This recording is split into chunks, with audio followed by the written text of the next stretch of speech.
When we watch the news about the escalating conflicts in the Middle East, the headlines are almost always dominated by geopolitics, casualty count, and shifting orders. But there is a silent casualty of this war, one that doesn't have a voice and one that may never be fully recovered.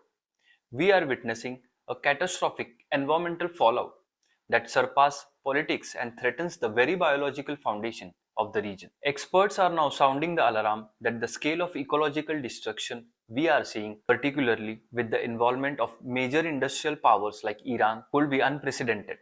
This isn't just about the immediate smoke and fire, it's about the permanent poisoning of the air, the water, and the soil for generations to come. Let's look at the most immediate threat, the black gold that powers the world. The Middle East is the global hub for oil and gas. According to the reports from oil price and the UN, any sustained conflict targeting energy infrastructure like refineries, tankers, and offshore rigs is an ecological ticking time bomb. We have seen this before, but not on this scale. If major oil terminals in the Persian Gulf are struck, we aren't just looking at an economic crisis. We are looking at millions of barrels of crude oil draining into one of the most fragile marine ecosystems on the earth. The Persian Gulf is a shallow semi-enclosed sea, and oil spill here doesn't just wash away, it stays, suffocating coral reefs and destroying the desalination plants that millions of people depend on for their daily drinking water. But the damage goes far beyond the coastlines. Organizations like the Conflict and Environment Observatory have been monitoring what's being called Operation Epic Fury and the emerging risks in Iran and the surrounding regions. When industrial sites and chemical plants are targeted, they release a toxic mess into the atmosphere. We are talking about heavy metals, sulfur dioxide, and nitrogen dioxide. In cities like Tehran, where air quality is already a struggle, these plumes of toxic smoke create a public health nightmare that will lead to respiratory diseases long after the last missile is fired. And then there is the destruction of the invisible infrastructure.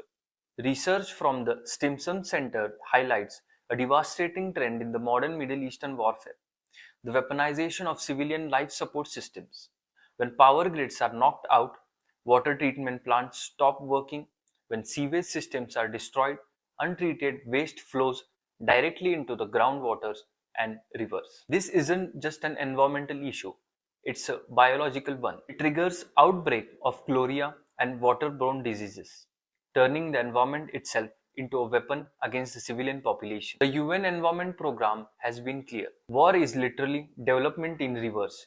Decades of progress in conservation and climate adaptation are being wiped out in weeks.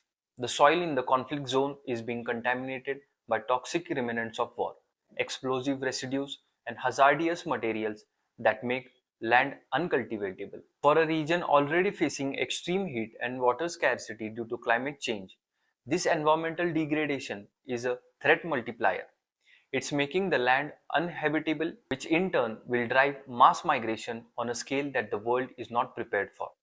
We have to understand that these ecosystems don't recognize national borders.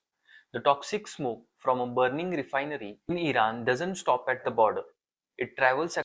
We cannot afford to keep ignoring the burning earth.